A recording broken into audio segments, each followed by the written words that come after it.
우리 찬양대의 귀한 찬양에 감사드립니다. 매번 은혜로운 찬양 해주셔서 제가 설교하는데 많은 도움이 됩니다. 감사드립니다.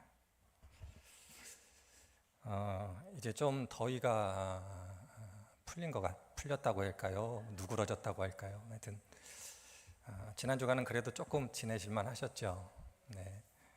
다음 주간도 건강하게 지내시고 함께 예배드릴 수 있도록 그렇게 하나님께서 함께 해주신 성도님들이 되시도록 기도하도록 하겠습니다. 그리고 오랜만에 좀 병상의 자리에 계시다고 오신 권사님도 계신데 감사드립니다.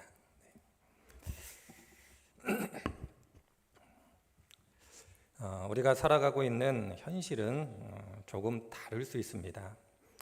그럼에도 불구하고 저희가 살아가고 있는 대한민국은 원칙적으로 입법과 행정 그리고 사법이 분리되어 있는 삼권 분립의 나라입니다. 삼권을 분리하는 이유는 잘 아시는 것처럼 견제와 균형을 위한 겁니다. 권력이 한쪽에 몰려 있으면 결국 그 권력은 타락할 수밖에 없기 때문에 서로 권력을 견제함으로 건강하게 그 권력을 유지할 수 있도록 권력을 분산한 것, 그것이 삼권 분립의 정신입니다. 삼권 분립에 대해서 말씀드리려는 것은 아니고요. 이 권력 중에 하나인 입법부인 국회는 헌법의 기초에 필요에 따라 법률을 제정하거나 개정합니다. 입법부인 국회에서 법률을 제정하거나 개정하게 될 때 가능하면 자세하게 법률을 제정하거나 개정하려고 하지만 세세하게 모든 것을 다 담을 수는 없습니다. 그래서 제정된 법률이 실행될 때에 필요한 세부적인 것은 시행령으로 보완하게 됩니다. 보통 대통령령, 국무총리령 이런 것들이 시행령입니다.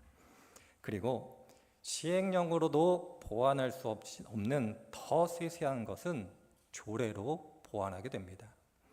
그런 의미 속에서 우리나라의 법률의 구조는 헌법, 법률, 시행령, 조례 이 구조를 가지고 있고 이 구조에 따라서 법이 정확하고 그리고 바르게 적용되고 실행되고 있다. 그렇게 말씀드릴 수가 있을 겁니다.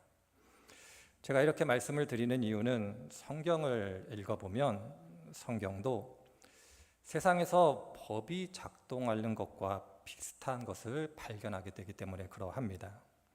성경을 읽어보면 먼저 하나님을 믿는다는 것에 대한 원리를 설명하고 있고 그 원리가 구체적인 우리들의 삶의 현장에서 어떻게 적용돼야 되는지를 설명하고 있기 때문에 그러합니다. 한 가지 예를 들어보면 출애굽기 19장을 보면 하나님께서 이스라엘 백성들을 향하여 이렇게 얘기하십니다. 너희는 모든 민족 중에 내 소유가 되겠고 너희가 내게 대하여 제사장 나라가 되며 거룩한 백성이 될 것이다. 이렇게 이야기를 합니다. 제사장 나라가 되며 거룩한 백성이 될 것이다. 원리를 말씀하신 겁니다. 그런데 이것이 구체적으로 어떻게 적용되고 실천돼야 되는지는 이 말씀 속에서는 담겨져 있지 않습니다. 그래서 출애굽기 20장을 통해서 하나님께서는 하나님에 대하여 제사장 나라가 되고 거룩한 백성이 되는 것이 무엇인가를 십계명을 통해서 조금 더 구체적으로 적용해 설명하고 계십니다. 십계명 외우시는지는 모르겠습니다만은 그 10가지 계명을 통해서 하나님에 대하여 제사장 나라가 되고 거룩한 백성이 되는 것이 무엇인가를 가르쳐주고 있습니다. 그리고 세상과는 조금 달리 성경에 독특함이 있는데 그것은 구체적으로 적용해 설명하신 것을 우리들이 잊어버릴까 봐 더 단순하지만 더 중요하게 요약해 말씀해 주고 있다는 겁니다. 십계명은 신약 성경으로 넘어와 예수님에 의해서 사랑의 이중 계명으로 요약되고 있습니다. 10가지 다 기억하는 것 중요하지만 10가지를 다 기억할 수 있는 사람이 많지 않기 때문에 예수님은 그렇다면 2가지면 지키면 된다. 그렇게 말씀하고 요약해 주고 계십니다. 이것이 바로 성경이 작동하는 원리입니다. 예수님의 공생애는 하나님 나라의 복음을 전하는 것과 함께 사람들을 부르시는 것으로 시작이 되었습니다. 예수님께서 사람들을 부르실 때에 많은 말씀을 하고 계시지 않습니다. 복음서를 읽어보면 예수님께서 사람들을 부르실 때 아주 단순하지만 명확하게 말씀하고 계십니다. 나를 따르라. 이렇게 말씀하고 계십니다. 믿음의 원리, 믿음이 무엇인가를 예수님의 말씀을 통해서 이야기하신 겁니다. 믿음은 다른 것이 아니다. 나를 따르는 것이다. 조금 달리 표현하면 믿음이라는 것은 예수님을 따르는 삶이다. 그렇게 이해하시면 됩니다. 믿음은 예수님의 삶을 따르는 것이다. 예수님을 따르는 것이다. 어떤 의미인지는 알겠지만 이것이 또 구체적으로 어떻게 적용돼야 되는지 알기는 쉽지 않습니다. 그래서 예수님은 예수님이 부르신 사람들과 함께 3년을 지내시면서 구체적으로 그들의 삶의 자리 가운데 어떻게 적용해 가야 되는지를 구체적으로 설명하고 계십니다. 복음서를 읽어보면 예수님을 따르는 것이 무엇인가를 저희들이 확인해 볼 수가 있습니다. 그리고 많은 사람들이 나를 따르라는 예수님의 부르심에 응답해 예수님을 따르는 삶을 보통 제자도 이렇게 표현을 합니다. 그런 의미 속에서 제자도를 저는 이렇게 좀 정의 내려보고 싶습니다. 제자도란 예수님의 부르심을 받았기 때문에 예수님의 부르심을 받기 전에 삶을 청산하고 예수님께서 가르쳐 주신 대로 사는 삶, 이것이 제자의 삶 혹은 제자도다. 이렇게 정의를 내려보고 싶습니다. 그리고 성경을 통해서 특별히 복음서를 통해서 예수님께서는 제자의 삶이 무엇인가를 5가지로 우리들에게 가르쳐주고 있습니다. 그 5가지는 순종하는 삶, 기도하는 삶, 섬기는 삶, 사랑하는 삶, 복음을 전하는 삶, 이렇게 요약해 말씀드릴 수가 있을 겁니다. 예수님을 따르는 삶, 그것은 순종하고 기도하고 섬기고 사랑하고 전도하는 삶입니다.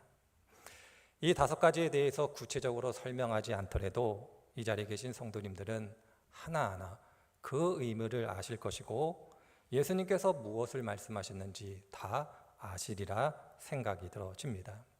그래서 오늘은 이 5가지에 대해서 말씀드리려 하는 것은 아닙니다. 조금 다른 것에 강조점을 두고 말씀을 드려보려고 합니다.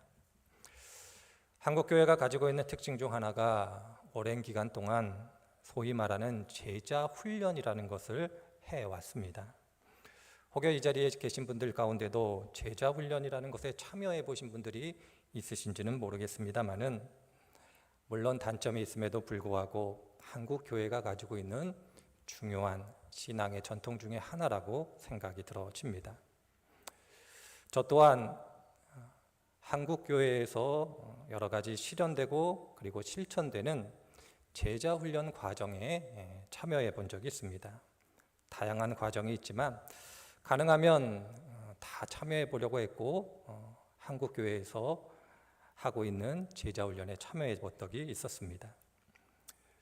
이러한 저에게 성도님들 가운데 누군가 그럼 그 제자 훈련에 참여한 것이 유익했습니까? 이렇게 묻는다라면 저는 유익했다라고 그렇게 이야기하고 싶습니다.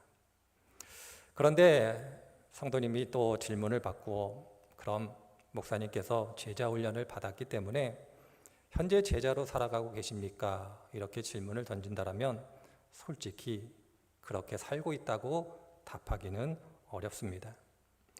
다른 분들은 모르겠지만 제가 제자 훈련에 참여했고 그 과정을 수료했다고 해서 그리고 그 과정이 어떤 과정이고 그곳에서 배운 지식이 많다고 해서 지금 제가 예수님의 제자로 살고 있다 이렇게 이야기하기는 어렵습니다. 그런 의미 속에서 오늘 함께 읽은 말씀, 이 말씀은 예수님의 부르심에 응답하여 저와 같이 제자로서 살아가려고 노력했지만 그러나 제자로 살아가지 못하는 한계를 경험하는 사람들과 이제 은혜 가운데 예수님의 부르심에 합당한 제자로서 살아가야겠다 그렇게 결단하는 사람을 위해서 중요한 말씀이다. 이렇게 강조하고 싶습니다. 본문에 있는 말씀은 누가복음 22장에서 이어지는 예수님께서 공생의 마지막 일주일 동안 마지막으로 제자들과 유월절 만찬을 한 장면을 우리들에게 보여주는 말씀 가운데 한 구절입니다. 성도님들은 오늘 말씀을 읽으면서 아마 이 말씀을 교회의 전통에 따라 이렇게 이해하셨을 겁니다. 예수님의 십자가의 의미가 무엇이고, 그리고 예수님께서 제정하신 성만찬에 참여하고자 하는 사람들의 마음과 자세가 어떠해야 되는지 가르쳐주는 것으로 그렇게 이해하시고 계실 겁니다. 본문이 그것을 가르치고 있고 그것에 대해서 이야기하고 있습니다. 그러나 넓은 의미에서 누가복음 22장에서 이어지는 23장까지 이어지는 예수님의 만찬 가운데서 벌어진 예수님의 이야기를 쭉 읽어가다 보면 이것만을 의미하지 않는다라는 것을 알게 됩니다. 특별히 누가복음 22장 29절을 보면 예수님께서 이렇게 말씀하고 계십니다. 내 아버지께서 나라를 내게 맡기신 것 같이 나도 너희들에게 맡길 것이다. 성만찬의 자리에서, 마지막 유월절 만찬의 자리에서 예수님이 자신의 죽음에 대해서 말씀하신 다음 그 죽음의 의미를 내가 아버지께 받은 바 그 소명을 너희들에게 맡기려 하고 있다, 이렇게 말씀하고 계십니다. 그런 의미 속에서 본문은 단순히 십자가의 의미, 그리고 성찬에 참여하는 사람들의 태도와 마음 자세에 대한 가르침을 가지고 있지만, 동시에 예수님의 부르심에 응답한 사람들, 그럼으로써 예수님의 제자로 세움을 받아 예수님께서 소명을 맡겨주신 그 사람들이 제자로 살아가기 위해서, 실패하지 않고 온전한 제자로 살아가기 위해서 필요한 것이 무엇인가를 가르쳐주는 말씀으로도 이해해 볼 수 있습니다. 그래서 오늘 말씀이 나를 따르라 그 부르심에 응답한 우리들에게 중요한 말씀이 되는 이유입니다. 본문을 읽어보면 예수님께서 예수님의 죽음을 이렇게 설명하고 계십니다. 떡을 떼어주시며 이 떡은 너희를 위한 나의 몸이다. 그리고 잔을 나누어 주시며 이 잔은 너희를 위한 내 피다. 이렇게 말씀하고 계십니다. 예수님의 죽음은 온전히 우리를 위한 죽음, 온전히 우리들을 살리기 위한 죽음, 예수님의 죽음을 한마디로 요약하자면 너희를 위한 거다, 아니 나를 위한 거다, 그렇게 말씀하고 계십니다. 마태복음 10장 25절을 통해 예수님은 제자의 삶을 또 이렇게 설명하셨습니다. 제자가 그 선생과 같으면 된다, 이렇게 말씀하고 계십니다. 예수님의 말씀은 다른 것이 아닙니다. 제자는 스승과 같은 삶을 살아가면 된다. 예수님의 제자는 예수님처럼 살아가면 된다. 그 말씀을 하신 겁니다. 그런 의미 속에서 예수님께서 마지막으로 제자들에게 이것은 너희를 위하여 주는 내 몸이다, 이것은 너희를 위하여 주는 내 피다, 이렇게 말씀하시고 십자가에 죽으신 것처럼 나를 따르라 그 말씀에 응답함으로 우리들이 예수님의 제자로 나섰다라면 우리들 또한 스승 되신 예수님처럼, 예수님, 내 몸은 예수님을 위한 몸입니다. 예수님, 내 피는 예수님을 위한 피입니다. 이렇게 진실이 고백하고 그 고백을 살아내는 것이 필요합니다. 예수님은 명확하고 단순하게 말씀해 주신 겁니다. 너희들이 내 제자로 살기를 원하느냐? 그러면 내가 너희를 위하여 죽은 것처럼 너희들 또한 나를 위하여 죽으면 된다. 그렇게 말씀하신 겁니다.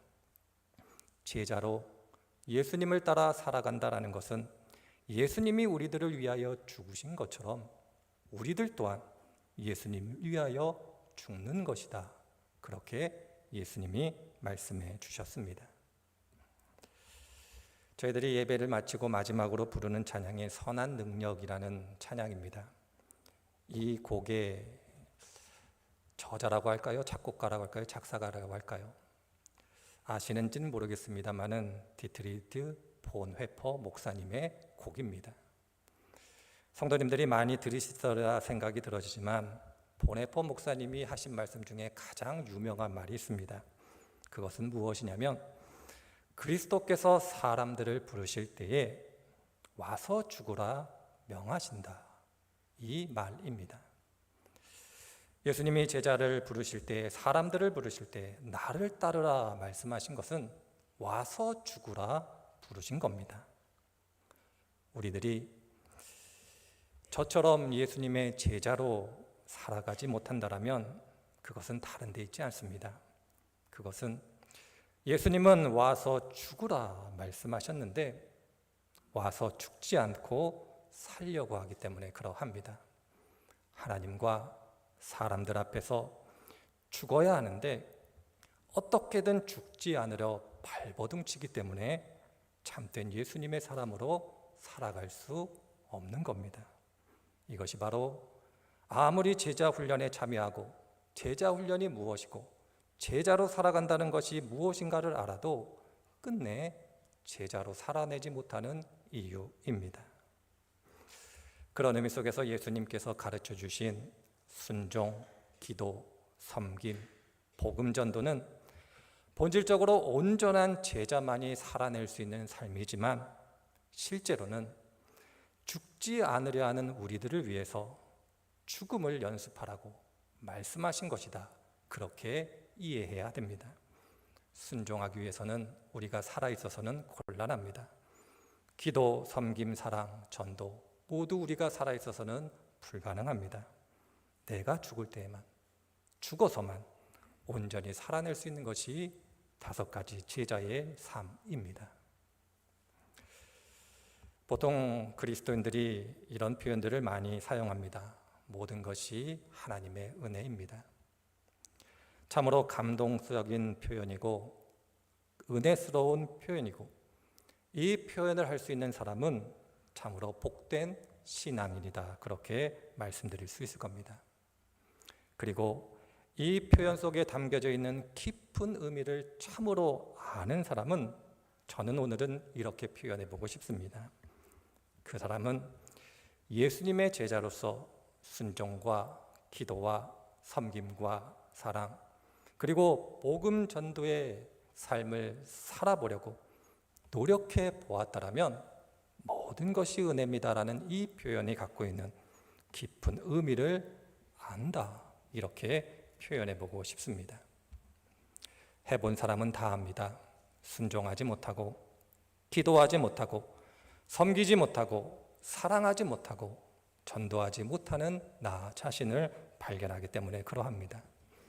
그러나 예수님은 부족하다, 잘못했다, 그렇게 책망하지 않으시고 우리의 연약함을 채우시기 위해 여전히 우리를 위해 날마다 십자가를 지시는 그 사랑을 저희들이 경험하기 때문에 그러합니다. 부족하고 연약하지만 책망하지 않고 우리들의 부족함을 채우시기 위해서 날마다 십자가의 죽음을 다시 경험하시는 그 예수님을 우리들이 발견하기 때문에 우리는 모든 것이 은혜입니다, 이렇게 고백할 수 있는 겁니다. 그리고 제자로 살아봐 모든 것이 은혜다라는 이 고백이 갖고 있는 참된 깊이를 알게 되면 오늘 본문에 있는 말씀, 이것은 너희를 위하여 주는 내 몸이다, 이 잔은 너희를 위한 내 피다, 이 말씀이 갖고 있는 또 다른 진리 하나를 발견하게 됩니다. 그것은 무엇이냐면 우리들이 예수님의 사랑에 매여 있을 수 있다면 우리들이 하나님과 예수님과 사람 앞에서 죽을 수 있다는 겁니다.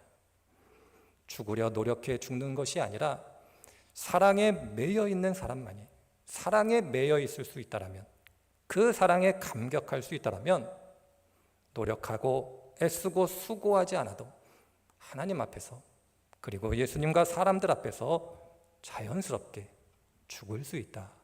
이 사실을, 이 진리를 발견하게 되는 겁니다. 저희들이 다음 시간에 살펴보겠습니다마는 베드로는 예수님을 3번 부인했습니다. 그리고 예수님을 부인하고 절망과 좌절 가운데 예수님을 떠나 자신의 삶의 자리로 돌아간 베드로를 예수님께서 찾아가십니다. 그리고 베드로를 찾아가 예수님께서 하신 말씀, 그 말씀은 단 한마디였습니다. 내가 나를 사랑하느냐? 내가 나를 3번 부인했는데 잘못했다. 이렇게 책망하신 것이 아니라 아무 말도 하시지 않고 베드로의 잘못에 대해서 무엇이라 말씀하시지 않고 단 한마디, 내가 나를 사랑하느냐? 이렇게 질문을 던지고 계십니다. 그리고 베드로는 예수님의 이 질문을 받고 예수님, 내가 예수님을 사랑합니다. 이렇게 답했음을 알고 있습니다. 그리고 어린아이 앞에서 예수님을 3번 부인했던 베드로가 끝내 예수님을 위하여 죽기까지 그의 소명, 사명을 감당했음을 저희들은 알고 있습니다. 예수님의 사랑에 매였던 베드로, 그 베드로는 예수님을 위하여 실제적으로 죽음까지도 감당했음을 성경은 이야기하고 있습니다. 오늘 말씀이 우리들에게 중요한 것, 특별히 예수님의 부르심을 따라 예수님을 따라 나선 우리들에게 중요한 이유가 여기에 있습니다. 예수님의 제자는 예수님의 사랑에 매여 있는 사람이 되어야 됩니다. 매 순간순간마다 그 사랑을 알고 그 사랑에 감격하고 그 사랑을 경험하기 때문에 누가 뭐라고 하지 않더라도 예수님을 위하여 죽을 수 있는 사람이 바로 예수님의 제자입니다. 다시 한번 말씀드립니다. 예수님의 제자는 예수님의 사랑에 매여 있을 때에만 제자로서 살아낼 수 있습니다. 오늘 말씀 우리들에게 이렇게 말씀하시는 겁니다. 내가 너희들을 사랑한 것처럼 너희들이 나를 사랑하면 너희들은 참된 내 제자가 될 것이다. 그리고 그럼으로써 온전한 제자의 삶을 통해서 내가 기뻐하고 내가 이루고자 한 그 소명, 하나님께서 나에게 맡겨주신 그 소명을 너희들이 온전히 이룰 수 있다. 이렇게 말씀하고 계십니다. 그래서 저는 이 아침 이렇게 질문을 좀 던져보고 싶습니까? 나는 예수님의 사랑에 감격함으로 날마다 죽고 있는지, 그럼으로써 온전히 제자의 삶을 살아가고 있는지 점검해 보시는 그런 복된 분들이 되시기를 바랍니다. 이것이 바로 우리의 소명이고 우리의 사명을 잊지 않으시는 귀한 분들이 되시기를 주님의 이름으로 축원을 드립니다.